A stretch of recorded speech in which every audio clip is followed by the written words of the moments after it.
Mali, intimni prostor za život gdje se svi ljudi dobro znaju i uvijek se rado vraćaju u njega, prostor koji ih veže poviješću i razvojem, brigama i veseljem, pjesmom i plesom, to je Brinje, lički gradić na putu od Karlovca prema Senju.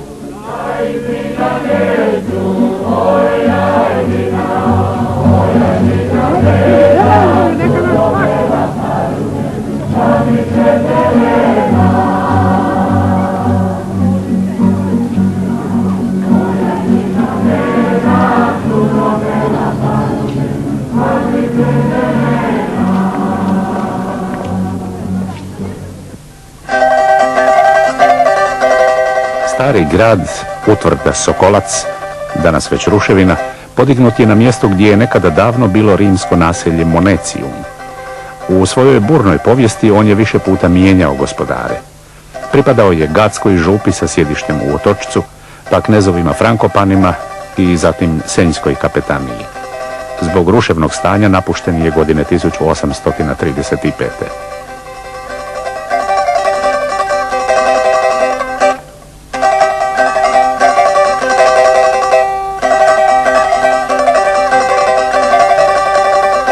U okolici Brinja ima i drugih ostataka iz rimskog doba, još nedovoljno istraženih, među kojima su zanimljivi i ovi bunari što svjedoče o prisutnosti ljudi na ovom prostoru.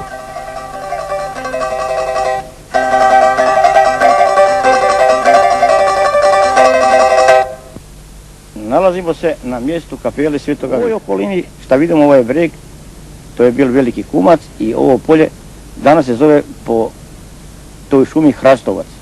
Tu je bio jedan lugar koji je čuvao ovu šumu koja se nalazila u ovoj okolini. Prigodom njegovog obilaska njegove službene dužnosti napao ga medvjed. Ovdje se nalazilo, gdje je danas sagrađena ova kapela, jedno hrastovo stablo visoko, on se popio na njega i spasio se od medvjeda.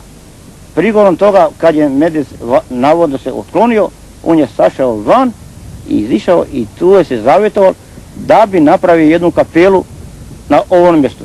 Na kapeli se nalazi medvjeda glava koju je on izradio i danas taj nacrt stoji u ovoj kapeli.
Iz ovoga kraja zbog toga što je ta neplodna i škrtata brinjska, a i možemo kazati lička zemlja, jeli?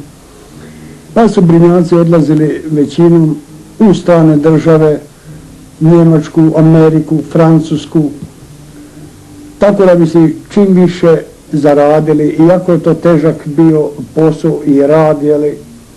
A ti Brinjaci se izučili za taj minerski posao većinom sa Talijanima i Austrijancima.